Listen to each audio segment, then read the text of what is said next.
Good morning students. మరి మనం yesterday class లోని 24 హైకోర్ట్స్ గురించి ఎక్స్ప్లెయిన్ చేసుకున్నాం కదండి. 24 హైకోర్ట్స్ గురించి అది మనకి టెక్స్ట్ బుక్ లో 24 హైకోర్ట్స్ ఇవ్వడం జరిగిందండి. కానీ రీసెంట్ గా మనకి ప్రెసెంట్ 25 హైకోర్ట్స్ ఉన్నాయండి. ప్రెసెంట్ 25 న్యూ హైకోర్ట్ ఏదంటే అమరావతి ఇన్ ఏపీ అండి. ఎప్పుడు ఎస్టాబ్లిష్ చేశారంటే 2019 లో దీన్ని ఎస్టాబ్లిష్ చేయడం జరిగింది. అంటే కొత్తగా వచ్చిన మనకి హైకోర్టు ఏంటంటే మనకి 2019 లో కొత్త హైకోర్టు అమరావతిలో కొత్త హైకోర్టు పెట్టాలని నిర్ణయించుకున్నారండి. దీని యొక్క నిర్మాణం అంటే హైకోర్టు యొక్క నిర్మాణం కూడా జరిగిపోయింది అమరావతిలోని. సో మనకి ప్రెసెంట్ అయితే మనకి కరెంట్ అఫైర్ ప్రకారంగా చూసుకున్నట్లయితే మనకి 25 హైకోర్ట్స్ మనం చెప్పుకోవచ్చండి. తెలంగాణ హైకోర్టు, హైదరాబాద్ లో ఉన్న హైకోర్టు తెలంగాణకి జరుగుతుంది. మరి కొత్తగా అమరావతి ఏపీలో కొత్తగా హైకోర్టుని ఏర్పాటు చేయడం అనేది జరిగిందండి. అయితే మరి ప్రజెంట్ హైకోర్ట్స్ యొక్క కాంపోజిషన్ ఎలా ఉంది అంటే దాని యొక్క నిర్మాణం ఏంటో ఒకసారి చూద్దామండి.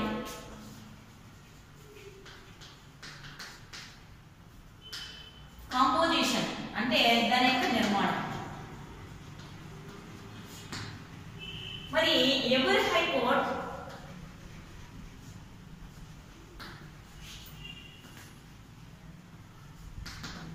Shall consist,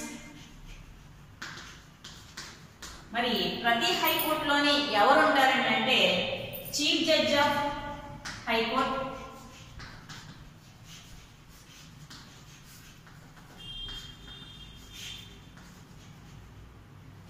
chief judge of high court ఒకరు ఉంటారండి. అలాగే అదర్ జడ్జెస్ ఉంటారండి, అదర్ జడ్జెస్,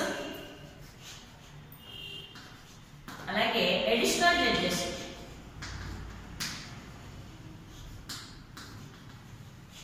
అడిషనల్ జడ్జెస్ కూడా మనకి అపాయింట్ చేయడం అనేది జరుగుతుందండి. ప్రతి హైకోర్టులో కూడా మనకి చీఫ్ జడ్జ్ ఆఫ్ హైకోర్టు ఉంటుందండి. అలాగే మనకి అదర్ జడ్జెస్ కూడా ఉంటారండి. అలాగే అడిషనల్ జడ్జెస్ అంటారు.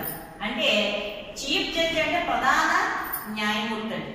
మరి అదర్ జడ్జెస్ అంటే ఇతర న్యాయమూర్తులు, అడిషనల్ జడ్జెస్ అంటే అదనపు న్యాయమూర్తులు. వీళ్ళు ఏమని పిలుస్తాం మనం? అదనపు న్యాయమూర్తులు.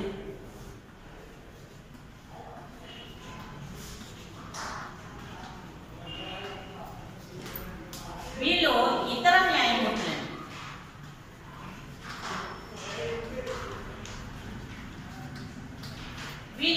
ఈయన ప్రధాన న్యాయమూర్తి, వీళ్ళు మనకి ప్రతి హైకోర్టులో కూడా మనకి చీఫ్ జడ్జి, అలాగే అదర్ జడ్జెస్ ఉంటారు, అలాగే అడిషనల్ జడ్జెస్ ఉంటారు. అయితే మరి వీళ్ళు జడ్జెస్ కానీ ప్రధాన న్యాయమూర్తి ఏదైనా ఒక హైకోర్టులో ఒకరే ఉంటారు. ప్రధాన న్యాయమూర్తులందరికీ హెడ్ గా ఉంటారు. అదర్ జడ్జెస్ ఉంటారండి, అలాగే అడిషనల్ జడ్జెస్ ఉంటారు. మరి వీళ్ళు ఎంతమంది ఉండాలి, అదర్ జడ్జెస్ అనేది ఏ కోర్టుకి ఎంతమంది ఉండాలి అనేది నిర్ణయించేది ఎవరంటే పార్లమెంట్ నిర్ణయిస్తారు. అంటే ఒక కోర్టుకి అదర్ జడ్జెస్ అనేది ఎంతమంది ఉండాలనేది ఎవరు నిర్ణయిస్తారండి? పార్లమెంట్ నిర్ణయించడం జరుగుతుంది. ఈయన్ని నియమించేది మాత్రం, అపాయింట్ చేసే మాత్రం ఆయన ప్రెసిడెంట్ ఆఫ్ ఇండియా. వీళ్ళు ఎవరు అపాయింట్ చేస్తారండి? President of India. అయితే మరి ఏ హైకోర్టుకి అంతమంది ఉన్నారు అని చూసినట్లయితే మనకి ఫస్ట్ ఆఫ్ ఆల్ మనకి టెక్స్ట్ బుక్ ప్రకారంగా మనకి అలహాబాద్ హైకోర్టుకు వచ్చి మనకి 48 జడ్జెస్ ఉన్నారండి. అంటే హైయెస్ట్ అనమాట. హైయెస్ట్ జడ్జెస్ స్ట్రెంత్ ఎంత ఉండాలని, అంటే జడ్జెస్ యొక్క స్ట్రెంత్ ఎంత ఉండాలనే దాని గురించి పార్లమెంట్ నిర్ణయిస్తుందండి. మరి పార్లమెంటు ప్రకారంగా మనకి మన టెక్స్ట్ బుక్ లో ప్రకారంగా అలహాబాద్ హైకోర్టులో హైయెస్ట్ ఎంత ఉన్నారండి? 48 మెంబర్స్ ఉండడం జరుగుతుంది. అలాగే గౌహతి హైకోర్టులో మనకి 5 మెంబర్స్ ఉన్నారండి. అంటే అతి లెస్ అనమాట. వీళ్ళేమో మనకి ఎక్కువ సంఖ్యలోనండి, వీళ్ళకేమో ఇదేమో అతి తక్కువ సంఖ్యలో మనకి గౌహతి హైకోర్టు చిన్న హైకోర్టుగా చెప్పుకోవచ్చు. మనకి దీంట్లో 5 మెంబర్స్ ఉన్నారు అదర్ జడ్జెస్ అని చెప్తారు. ఎంతమంది ఉన్నా ఒక ప్రధాన న్యాయమూర్తి ఇతర న్యాయమూర్తులు ఉంటారు. ఇప్పుడు కూడా ఒక ప్రధాన న్యాయమూర్తి ఇతర న్యాయమూర్తులు ఉంటారండి. అయితే మనకి అత్యధిక న్యాయమూర్తులు గల కోర్టు ఏంటంటే అలహాబాద్ కోర్టు అండి. అది తక్కువ న్యాయమూర్తులు ఉన్న కోర్టు ఏం చెప్పుకున్నాం మనం గౌహతి హైకోర్టుగా మనం చెప్పుకోవచ్చు. నెక్స్ట్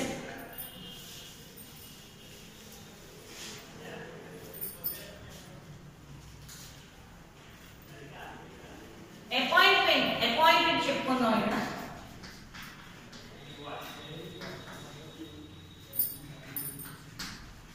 అపాయింట్మెంట్ ఆఫ్ జడ్జెస్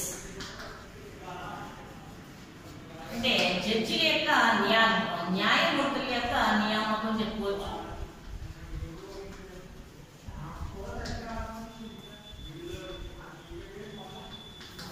ఇక్కడ న్యాయమూర్తులు ఎవరు నియమిస్తారండి అంటే ప్రతి కోర్టుకి కూడా మనకి చీఫ్ జడ్జెస్ ఉంటారు, అలాగే అదర్ జడ్జెస్ ఉంటారు, అలాగే అడిషనల్ జడ్జెస్ ఉంటారు అని చెప్పుకోవచ్చండి.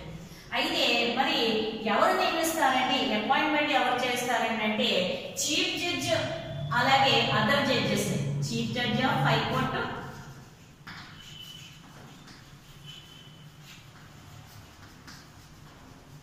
High court and other judges.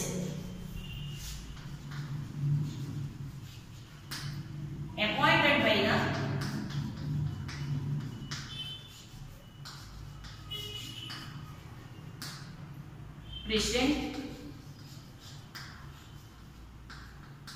President of India. President of India ఇక్కడ చీఫ్ జడ్జిని అలాగే ఇతర జడ్జెస్ ఏముంటారో మనకి అండ్ అదర్ జడ్జెస్ అండి. ఇక్కడ అదర్ జడ్జెస్ ని నియమించేది ఎవరండి ఇక్కడ మనకి ప్రెసిడెంట్ ఆఫ్ ఇండియా. ఆల్రెడీ మీకు ఒకసారి చెప్పానండి. ఇక్కడ మనకి ప్రెసిడెంట్ ఆఫ్ ఇండియా యొక్క జ్యుడిషియరీకి సంబంధించి ప్రెసిడెంట్ ఆఫ్ ఇండియా యొక్క నియామకాలు ఏంటి అపాయింట్స్ ఏమేమి ఉంటాయి ఏంటంటే ప్రెసిడెంట్ ఆఫ్ ఇండియా ఏం చేస్తారంటే సుప్రీంకోర్టు యొక్క ఈ సుప్రీంకోర్టు ఉంది కదండి ఈ సుప్రీంకోర్టు యొక్క చీఫ్ జడ్జిని అలాగే అదర్ జడ్జెస్ ని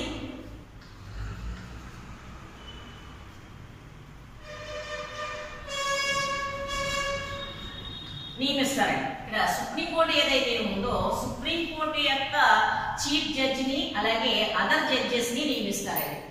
ఇక్కడ ఒక విషయం చెప్పాలంటే మనకి సుప్రీంకోర్టు యొక్క చీఫ్ జడ్జిని నియమించిన తర్వాత ఆ సుప్రీంకోర్టు యొక్క అదర్ జడ్జెస్ ని నియమించడానికి ఆయన ఎవరు అడ్వైస్ తీసుకుంటారంటే సుప్రీంకోర్టు యొక్క చీఫ్ జడ్జి యొక్క అడ్వైస్ తీసుకోవడం జరుగుతుంది. అంటే ఆయన మిగతా అదనపు న్యాయమూర్తులు ఎవరైతే ఉన్నారో వాళ్ళ యొక్క నియామకాల్లో ఆయన ఏం చేస్తారంటే చీఫ్ జడ్జి ఆఫ్ సుప్రీంకోర్టు యొక్క సలహా తీసుకోవడం అనేది జరుగుతుంది. వీరితో పాటు ఈయన ఇంకా ఎవరు నియమిస్తారంటే హైకోర్టుకు సంబంధించిన చీఫ్ జడ్జిని అలాగే అదర్ జడ్జెస్ ని.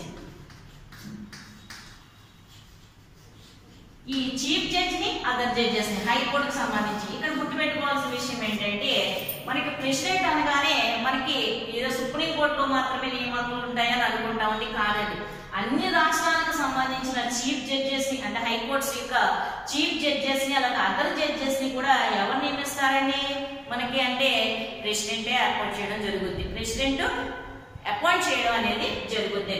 మరి ఇక్కడ ఈయన అపాయింట్ చేయడం చేసేటప్పుడు ఏం చేస్తారంటే ఇక్కడ మనం చెప్పుకున్నాం కదండి chief judges of supreme court appoint చేసాక ఇలా అదర్ జడ్జెస్ యొక్క అపాయింట్ లో ఈయన సలహా తీసుకోవడం జరుగుతుందండి.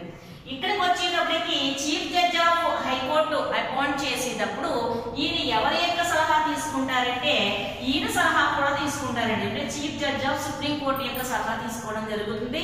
దాంతో పాటు ఈయన ఆ రాష్ట్రానికి సంబంధించిన గవర్నర్ ఎవరైతే ఉన్నారో ఆయన అడ్వైస్ కూడా తీసుకోవడం అనేది జరుగుతుందండి.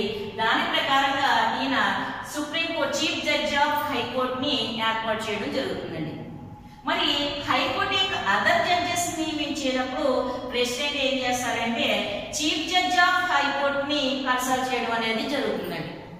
చీఫ్ జడ్జి ఆఫ్ హైకోర్టు ని కన్సల్ట్ చేయడం జరుగుతుంది. అంటే కింద వాళ్ళకంటే కింద జడ్జెస్ నియమించేటప్పుడు ఆ పై జడ్జి యొక్క హెడ్ గా ఎవరైతే ఉన్నారో జడ్జి యొక్క సలహా తీసుకోవడం అనేది జరుగుతుందండి.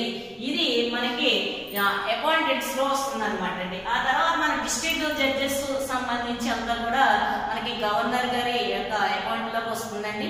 మొత్తానికి మనకి సుప్రీం కోర్టుకి సంబంధించిన జడ్జెస్, హైకోర్టుకి సంబంధించిన జడ్జెస్ ను కూడా మనకి ప్రెసిడెంటే అపాయింట్ చేయడం అనేది జరుగుతుంది. నెక్స్ట్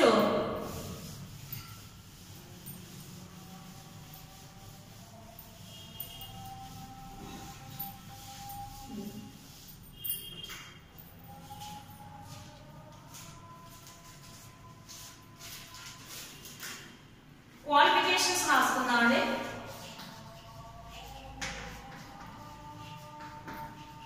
అంటే అర్హతలు, ఒక జడ్జిగా మనకి ఏ అర్హతలు ఉండాలి అంటే మనకి ప్రధాన న్యాయమూర్తికి ఉండవలసిన అర్హతలండి. ఎవరికంటే ప్రధాన న్యాయమూర్తికి అంటే హైకోర్టు ప్రధాన న్యాయమూర్తికి ఉండవలసిన అర్హతలుగా మనం చెప్పుకోవచ్చు.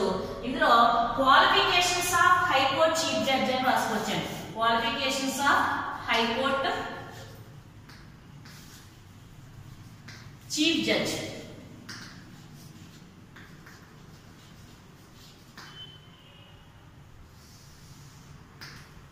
అంటే మనకి క్వాలిఫికేషన్స్ ఆఫ్ హైకోర్టు చీఫ్ జడ్జిగా మనం ఎవరు నియమిస్తాము ఒకసారి చూద్దామండి.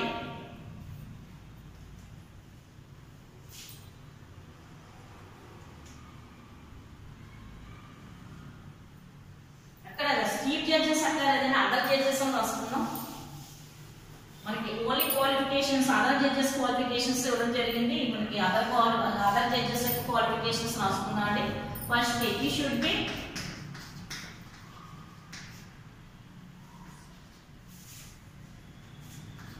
ఏ సిటిజన్ ఆఫ్ ఇండియా.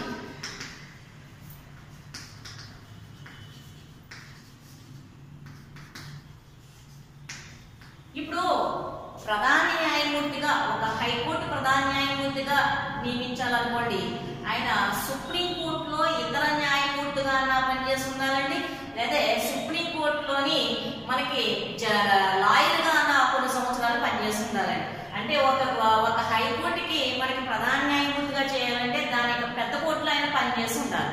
అంటే supreme court high court chief judge అనుకోండి, ఆయన ఎక్కడ వర్క్ చేసి ఉండాలండి, సుప్రీం కోర్టులో వర్క్ చేసి ఉండాలండి. అంటే అదర్ జడ్జెస్ గా కానివ్వండి, అడిషనల్ జడ్జెస్ గా కానివ్వండి, లేదంటే కొన్ని సంవత్సరాల పాటు సుప్రీం కోర్టులో లాయర్ గా పనిచేసి కానివ్వండి, ఇలా కొన్ని క్వాలిఫికేషన్ మనకి హైకోర్టు జడ్జెస్ చీఫ్ జడ్జి ఉంటాయండి. కానీ మనకి ఇచ్చింది టెక్స్ట్ బుక్ లో ఇచ్చింది మనకి జస్ట్ క్వాలిఫికేషన్స్ ఇచ్చారు. అది కూడా హైకోర్టు జడ్జెస్ యొక్క క్వాలిఫికేషన్ మాత్రమేనండి. ఇక్కడ మనకి ఈ should be citizen of India అంటే భారతీయ పౌరుడే ఉండాలి. Next he should have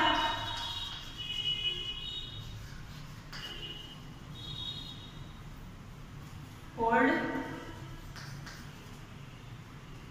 a judicial office in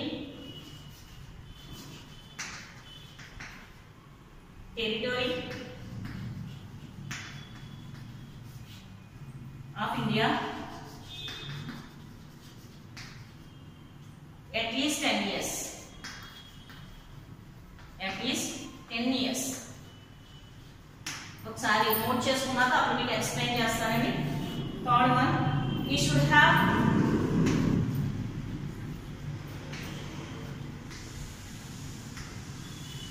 been advocate of the High Court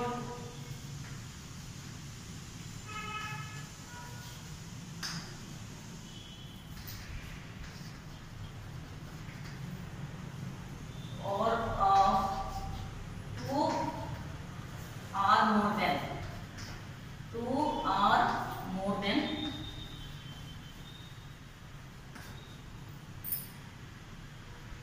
such court of 10 years. More such court of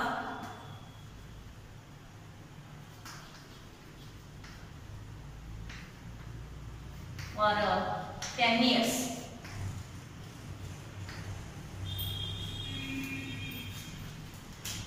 And the fourth one, he should be chief judge of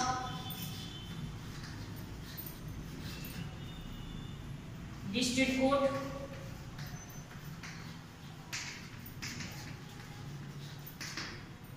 at least 10 years. Chief జడ్జిగా మనకి 10 years అక్కర్లేదంటే ఒక 5 years సరిపోతుంది. 5 years అంటే ఇది just other judges యొక్క qualifications అండి. High court యొక్క న్యాయమూర్తిగా ఆయన పదవి స్వీకరించాలంటే ఆయన ఉండవలసిన క్వాలిఫికేషన్స్ ఏంటో మనకి చెప్తున్నాడు. You should be A citizen of India అంటే భారతీయ పౌరుడై ఉండాలి. కంపల్సరిగా ఏ క్వాలిఫికేషన్ అయినా ఈ పాయింట్ కంపల్సరిగా మీరు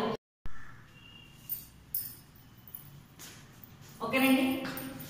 చూడండి ఒకసారి qualification, you should be A citizen of India అంటూ భారతీయ పౌరుడై ఉండాలి. మనం ఏ క్వాలిఫికేషన్స్ రాసినా కంపల్సరిగా మనం భారత పౌరుడై ఉండాలని రాయాలండి. ఇక్కడ మనకి హీ ఉపయోగించామని మగవాళ్ళు మాత్రమే న్యాయమూర్తులుగా న్యాయవాదులుగా ఉంటారని అనుకోకూడదండి. ఇక్కడ ఎవరైనా సరే ఉమెన్ అయి ఉండొచ్చు, లేదంటే జెంటే ఎవరైనా సరే మనకి న్యాయమూర్తిగా ఎన్నికయ్యే అవకాశం ఉందండి. అంటే వాళ్ళు చేసే అవకాశం కూడా ఉందని చెప్పుకోవచ్చండి. ఈ should be A citizen of India అంటే భారత పౌరుడై ఉండాలి. ఈ should have hold a judicial office in territory of India.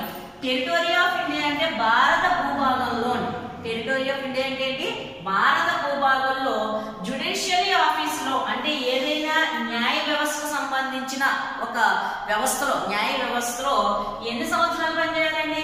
10 years పనిచేయాలండి. అంటే భారతదేశంలోని ఏదైనా జ్యుడిషియల్ కి సంబంధించి వ్యవస్థలోని ఎన్ని సంవత్సరాలు అయినా పనిచేయాలండి? 10 years వర్క్ చేయాలండి. ఇక్కడ ఈ should have been advocate of high court or 2 or more such high courts for 10 years అండి. ఇక్కడ మనకి ఏదైనా ఒక హైకోర్టులో గాని లేదా 2 అంతకంటే హైకోర్టులో గాని 10 years అడ్వకేట్ గా పనిచేయాలి. అడ్వకేట్ అంటే న్యాయవాది అండి. అడ్వకేట్ అంటే ఎవరండి? న్యాయవాదిగా ఆయన ఒకే కోర్టులో చేయాల్సిన అవసరం లేదండి. 2 గానీ లేదా అంతకంటే ఎక్కువ కోర్టులో, భారతదేశంలో ఉన్న హైకోర్టులో ఏదో ఒక కోర్టులో మనకి కంపల్సరీ అడ్వకేట్ గా ఆయన మధ్యలో అంటే ఆపకుండా 10 years వర్క్ చేస్తూ ఉండాలి. మధ్యలో గ్యాప్ రాకుండానే 10 years అడ్వకేట్ ఆయన ప్రాక్టీస్ చేస్తూ ఉంటే కనుక హైకోర్టులో వాళ్ళు కూడా మనకి న్యాయమూర్తిగా అవడానికి ఎలిజిబుల్ అండి. నెక్స్ట్ ఇక్కడ ఈ should be chief judge of district court at least 5 years అండి. ఒక డిస్ట్రిక్ట్ కోర్టుకు సంబంధించి చీఫ్ జడ్జ్ గా వర్క్ చేసి 5 years ఎవరైతే వర్క్ చేస్తారో వాళ్ళు కూడా దీనికి మనకి అర్హత ఉందని చెప్పేసి న్యాయమూర్తిగా అయ్యే అర్హత ఉందని చెప్పుకోవచ్చండి. ఇవి క్వాలిఫికేషన్స్ ఆఫ్ హైకోర్టు జడ్జెస్ అండి. 4 ఉన్నాయండి. తెలుగు మీడియం వాళ్ళు నోట్ చేసుకోండి. భారతీయ పౌరుడే ఉండాలి. భారతదేశానికి సంబంధించిన ఏదైనా ఒక న్యాయ వ్యవస్థలోని 10 సంవత్సరాలు పనిచేస్తూ ఉండాలండి. అలాగే భారతదేశంలో ఉన్న ఏదైనా హైకోర్టులో 2 గానీ అంతకంటే ఎక్కువ హైకోర్టుల్లో ఆయన 10 సంవత్సరాలు న్యాయవాదిగా పనిచేస్తూ ఉండాలి. లేదంటే జిల్లా న్యాయమూర్తిగా ఆయన 5 సంవత్సరాలు పనిచేస్తూ ఉండాలి. ఇలాంటి వాళ్ళు ఎవరైనా సరే న్యాయమూర్తిగా మనకి పనిచేయడానికి క్వాలిఫై అయ్యే అవకాశం ఉందని చెప్పొచ్చండి. ఇది qualifications.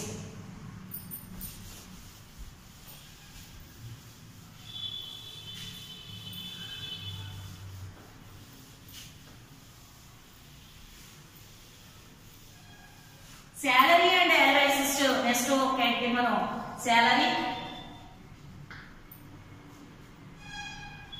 and allowances.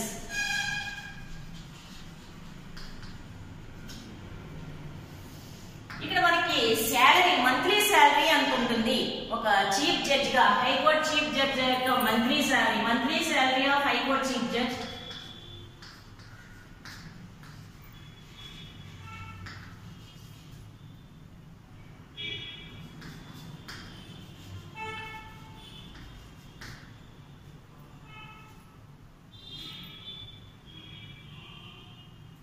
High court chief judge.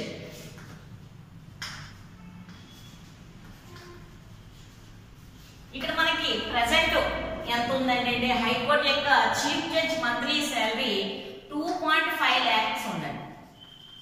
అంటే 2,50,000 రూపాయలు ఈయన మంత్లీ శాలరీగా చెప్పుకోవచ్చు. హైకోర్టు యొక్క చీఫ్ జడ్జి యొక్క మంత్లీ శాలరీ 2,50,000 రూపాయలు ఉంటుందండి. అలాగే అదర్ జడ్జెస్ యొక్క శాలరీ వచ్చేస్తే అదర్ జడ్జెస్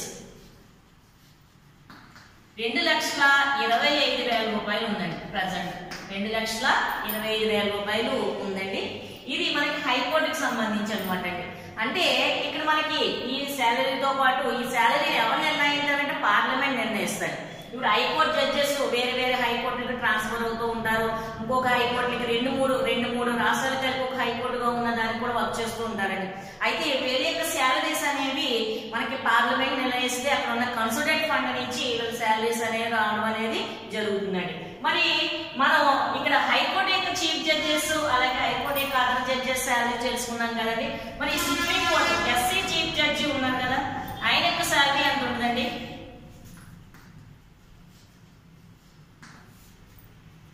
ఎస్సీ యొక్క చీఫ్ జడ్జ్ శాలరీ వచ్చి మనకి 2.8 lakh అండి, అంటే 2,80,000 అండి. అదర్ జడ్జెస్ వచ్చి మనకి 2.5 lakhs అండి. అంటే మనకి ఏం తెలియాలంటే supreme court other judges salary అలాగే హైకోర్టు యొక్క ప్రధాన న్యాయమూర్తి శాలరీ ఒకటే ఉంటుందండి. ఎంత ఉంటుందండి? ఇప్పుడు ఏదైతే చీఫ్ జడ్జెస్ శాలరీ ఉందో అది కింద అదర్ జడ్జెస్ ఉంటాయంటే వాళ్ళ అదర్ జడ్జెస్ శాలరీ ఎంత ఉందో హైకోర్టు యొక్క చీఫ్ జడ్జి యొక్క శాలరీ అంతే ఉంటుందండి. అలాగే హైకోర్టు యొక్క అదర్ జడ్జెస్ శాలరీ ఎంత ఉందో డిస్ట్రిక్ట్ కోర్టు యొక్క చీఫ్ జడ్జి శాలరీ కూడా అంతే ఉంటుందండి. ఇది మనకి శాలరీ అండ్ అలవెన్సెస్ అండి. ఇంకా ఫ్రీ రెంట్ హౌస్ ఉంటుందండి, ట్రాన్స్పోర్ట్ మెడికల్ సంబంధించి, అలాగే వీళ్ళకి కావాల్సిన పీరియడ్ ఎంత రోజుల పదవిలో కొనసాగితే అన్ని రోజులు పోతే అన్ని ఫ్రీ అలవెన్సెస్ ఉంటాయండి. దాంతో పాటు వాళ్ళు పెన్షన్ రూపంలో 50% నెక్స్ట్ డ్రా చేయడం జరుగుతుంది. రిటైర్డ్ అయిపోయిన తర్వాత వాళ్ళు లాస్ట్ ఎంత శాలరీ డ్రా చేస్తున్నారో దానికి 50% పెన్షన్ గా రావడం కూడా జరుగుతుందండి. ఇది శాలరీ అండ్ అలవెన్సెస్ గా మనం చెప్పుకోవచ్చు. Next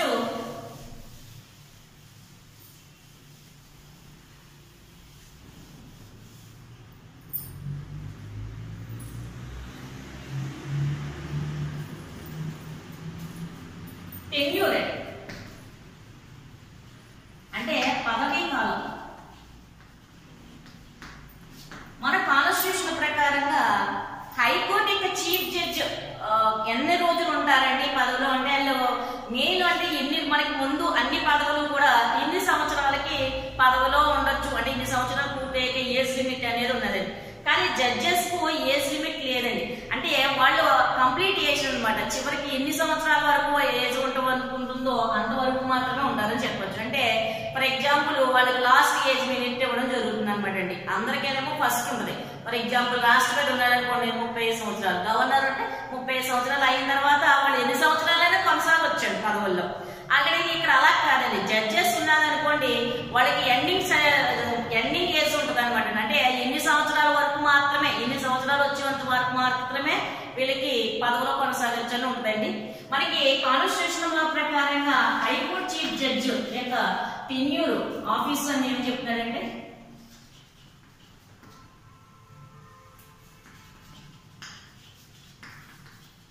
high court chief judge and other judges అండి holds office until a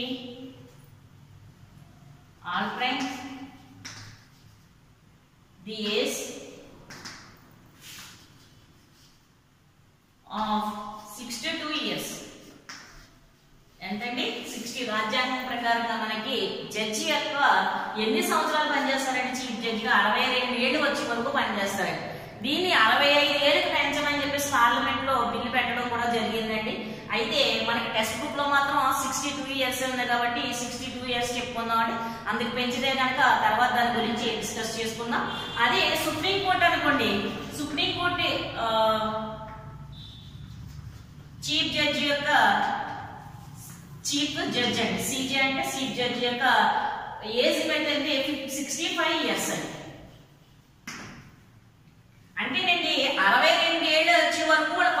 కొనసాగుతారు. For example high court chief judge 50 సంవత్సరాలకి చీఫ్ జడ్జి అయ్యాడు అనుకోండి, అతను 12 సంవత్సరాల పాటు హైకోర్టు న్యాయమూర్తిగా పనిచేస్తారు. ఒకే హైకోర్టులో కాకుండా ఇతర హైకోర్టులో పనిచేసే అవకాశం ఉందండి. ఒక్కొక్కసారి వాళ్ళు లాస్ట్ కి 61 సంవత్సరాలకే వాళ్ళు జడ్జి ప్రధాన న్యాయమూర్తి అవుతారు అనుకోండి, వాళ్ళు ఎన్ని సంవత్సరాలు ఉంటారండి? 1 ఇయర్ మాత్రమే ఉంటారండి. అంటే ప్రధాన న్యాయమూర్తిగా హైకోర్టు ప్రధాన న్యాయమూర్తిగా పనిచేస్తారు. కొంతమంది అయితే కొన్ని నెలలు మాత్రమే పనిచేస్తారు, అలాగే కొంతమంది అయితే కొన్ని సంవత్సరాలు కూడా పనిచేసే అవకాశం ఉంది. వాళ్ళు జాయిన్ అయినప్పుడే వాళ్ళు రిటైర్డ్ సంబంధించి డేట్ కూడా మెన్షన్ చేయడం అనేది జరుగుతుందండి. ఇది మనకి టెన్యూర్ గా చెప్పుకోవచ్చండి. ఇప్పుడు హైకోర్టు కూడా 65 ఇయర్స్ చేయమని చెప్పేసి వచ్చిందండి. ఇది ఇప్పుడు మనకి ఒకటి ఏంటంటే 62 ఇయర్స్ కంప్లీట్ అయిన తర్వాత హైకోర్టు చీఫ్ జడ్జిగా పనిచేసిన తర్వాత ఆయన సుప్రీం కోర్టుకి వెళ్లే అవకాశం కూడా ఉందండి. 62 ఏళ్ళు అనుకోండి, 65 ఏళ్ళ వరకు ఇక్కడ ఒక 3 సంవత్సరాలు ఉంది కాబట్టి వాళ్ళు సుప్రీం కోర్టుకి వెళ్ళి అక్కడ వరకు కూడా వర్క్ చేసే అవకాశం వీళ్ళకి హైకోర్టు ప్రధాన న్యాయమూర్తికి ఉందని చెప్పుకోవచ్చండి. నెక్స్ట్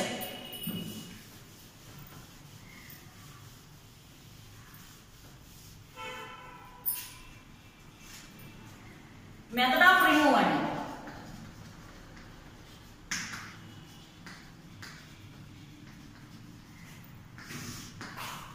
మరి the judge of high court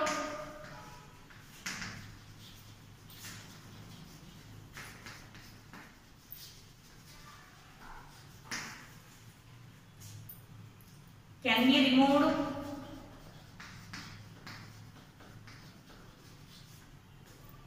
by the president.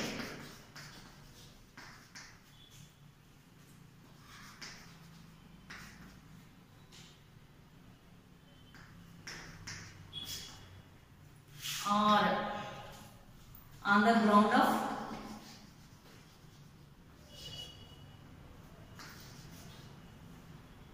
proved misbehavior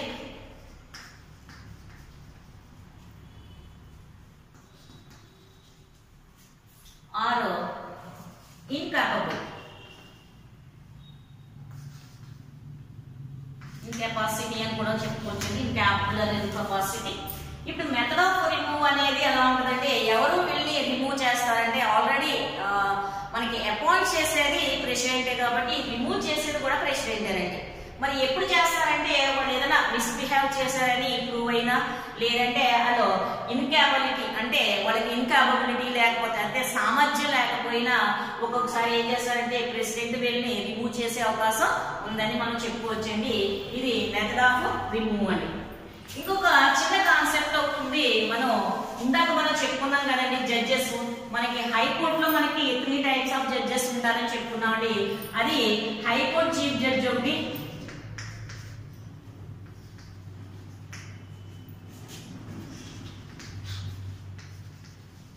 high court chief judge, other judges,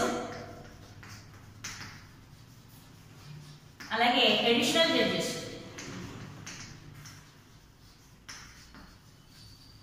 additional judges అని ఇక్కడ మనం చూసుకున్నట్లయితే అడిషనల్ జడ్జెస్ అంటే ఎవరంటే అంటే అదనపు న్యాయమూర్తులండి.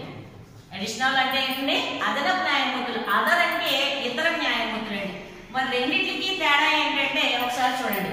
హైకోర్టు చీఫ్ జడ్జెస్ గా ఎవరైతే నిలబడో వీళ్ళు ఒకరే ఉంటారు, కానీ అదర్ జడ్జెస్ మాత్రం హైకోర్టులు బట్టి మారిపోతూ ఉంటారండి.